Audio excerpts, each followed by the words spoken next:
বিরিয়ানি পছন্দ করে না এমন লোক আছে বলে তো আমার মনে হয় না। আর তার যদি হয় সরষের তেল দিয়ে বিফ বিরিয়ানি, তাহলে তো কথাই নাই।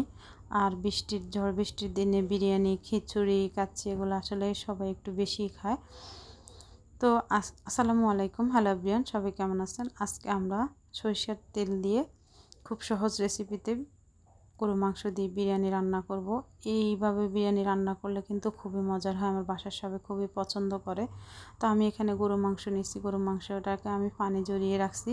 এরপর এখানে আমি দিয়ে দিছি পরিমাণ মতো আদা আর রসুন পেস্ট, আর দিয়ে দিছি এখানে পরিমাণ মতো বাদাম বাটা।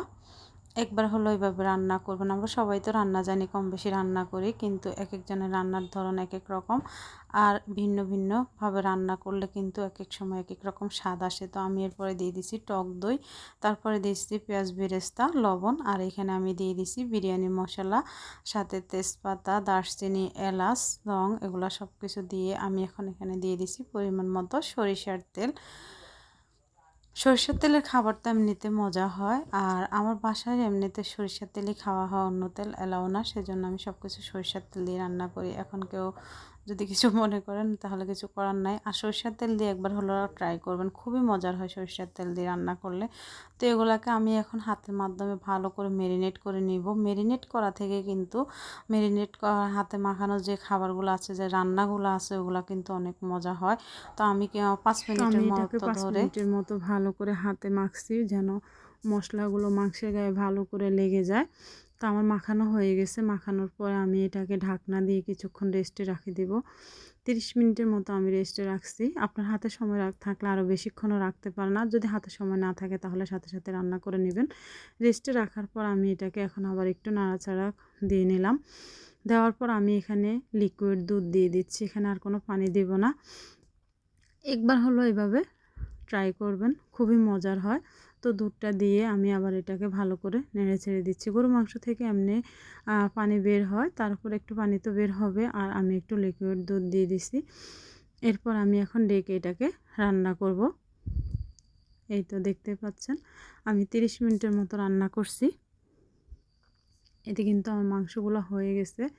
তো এই তো আমি নেড়ে নিচ্ছি, আর ওই যে যে ঝোলটা বের হয়েছে ওটা কিন্তু শুকিয়েও গেছে। এখন এটা মাখা মাখা হয়ে গেছে। আর এদিকে আমি চালগুলাকে ধুয়ে আগে থেকে ধুয়ে পানি জড়িয়ে রাখছি। আবার আপনি চাইলে কিন্তু চালটা আলাদা রান্না করে তারপর মাংসের সাথে মিশিয়ে নিতে পারেন। তবে এভাবে রান্না করলেও কিন্তু অনেক মজা হয় বা জড়জড়েও হয়। আপনারা হয়তো মনে করবেন যে এভাবে রান্না করলে কি জড়জড়ে হবে না, এভাবে রান্না করলেও জড়জড়ে হয়, আর খেতেও খুবই মজা লাগে। এক এক সময় এক একভাবে ট্রাই করলে এক এক রকম স্বাদ পাওয়া যায়, এক এক রকম ভালো লাগা কাজ করে। তো এই তো আমি এখন এটাকে চালগুলাকে মাংসের সাথে ভালো করে নেড়ে চেড়ে দিচ্ছি, মিশিয়ে নিচ্ছি। এটাকে কিছুক্ষণ ধরে নাড়বো, যেন মশলাগুলো চালের গায়ে লাগে যায় আর একটু ভাজা ভাজা হয়ে যায়।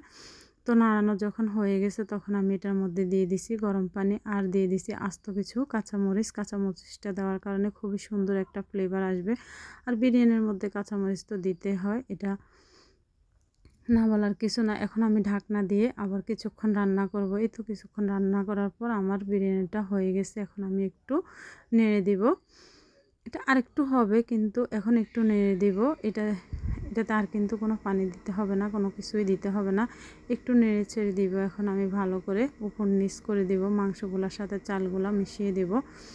তো মাংসগুলোর সাথে চালগুলো যখন মিশিয়ে দেওয়া হয়ে গেছে, এখানে আমি পেঁয়াজ বেরেস্তা আর কিছু গুঁড়ো দুধ আর হচ্ছে কিশমিশ, এগুলাকে আমি একসাথে মেখে রাখছি। তারপর এখন উপর থেকে আমি এগুলো দিয়ে দিছি। আমার বাসায় আজকে আলু বোখারা ছিল না, সেজন্য দিতে পারি নাই। আপনারা কিন্তু আলু বোখারা থাকলে দিবেন, তাহলে টেস্টটা আরও বেশি আসবে। আর আমি উপর থেকে এখন এখানে দিয়ে দিছি ঘিটা ফ্রিজে ছিল সেজন্য বসা, সেজন্য একদম চড়িয়ে দিতে পারি নাই। তো আমি ঘিটাকে দিয়ে এখন একটা স্প্যাচুলার মাধ্যমে এটাকে উপরে একদম ইয়ে করে দিয়েছি। তো আমার রান্নাটা হয়ে গেছে।